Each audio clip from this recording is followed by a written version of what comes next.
Oh, really? They actually studied in Sweden through different years, but little did they know this shared experience actually brought them together at a Swedish puzzle event in Hong Kong. But here's the twist. They didn't actually exchange their number at the very first time. 不過咧唔需要擔心啊，因為上天冥冥之中自有安排。佢哋從來都冇諗到，竟然完成咗呢個活動之後，竟然喺街上面重新再撞到對方。今次咧，新郎哥就冇錯失呢個機會啦，佢勇敢踏出佢嘅一大步，留低咗新娘子嘅聯絡方法。就係咁樣，兩位相識相知，傾偈嘅過程當中咧，發覺大家好多共通點，仲好合拍添喎。Just like I always say, God works in a very mysterious way.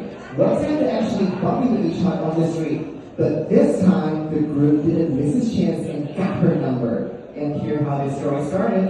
不過咧，每一樣分結果嘅過程當中相當之唔容易，佢哋一齊成長，一齊經歷，一齊面對大大小小唔同嘅挑戰。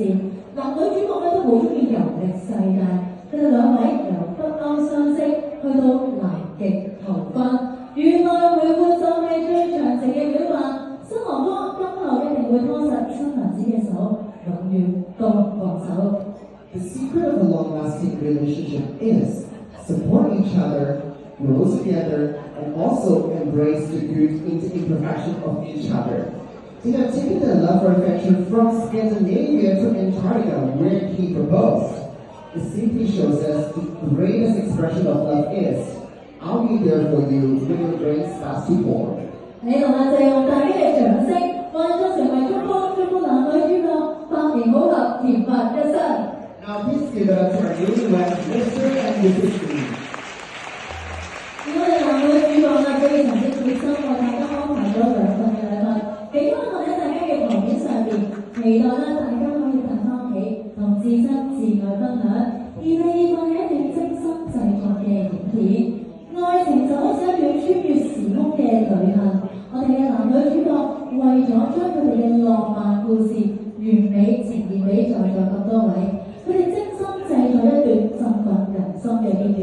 佢哋穿越世界，走遍三大洲5個城市，製作呢一段影片。當中每一個場景、每一個故事對佢哋嚟講都係有特別嘅意義，想將浪漫電影元素結合，呈現俾大家嘅眼前。Their love story is a journey across time and space. They traveled 3 continents and 5 states to really showcasing this romantic and beautiful memories of them. Now sit back, relax, and enjoy. 呢個時候邀請大家